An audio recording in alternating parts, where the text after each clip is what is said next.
যদি আমি মাঝে মাঝে তোমাকে একদিন গল্প বলেছিলাম, মাঝে মাঝে স্বপ্ন দেখি প্ল্যানেটে ঘুরে মানে কি বলে মহাবিশ্বে ঘুরে বেড়াচ্ছি, চতুর্দিকে একটা শান্তি, বারিং সাম মিটিওর ফলিং, একটা ভয়ঙ্কর আওয়াজ হলো হয়তো, কিন্তু তুমি যদি জুম করো আমাদের ব্লু প্ল্যানেটে, গোলাগুলি, মারামারি, কাটাকাটি, কেন?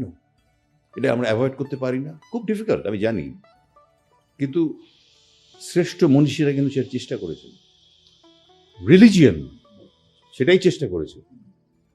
ফলে এটা একটু মানুষকে ভাবতে হবে, জানতে হবে। ওটাই হচ্ছে, আমরা যদি ভাবা প্র্যাকটিস না করি, ভাবতেই পারবো না। এবং এবং সেখানে কিন্তু এন্টারটেনমেন্ট ফিল্ডের একটা বড় অবদান আছে। কারণ আমি যেটা অবজার্ভ করছিলাম, এই আমাদের টিটকার সেশনে যে যারা আসেন বা আমি যাদেরকে ট্রেনিং করাতে যাই, যারা আমার পার্টিসিপেন্টস থাকে, এরকম অনেক প্রশ্ন তারা করেন যে প্রশ্নগুলো উত্তর খুঁজে পাওয়াটা খুব ডিফিকাল্ট।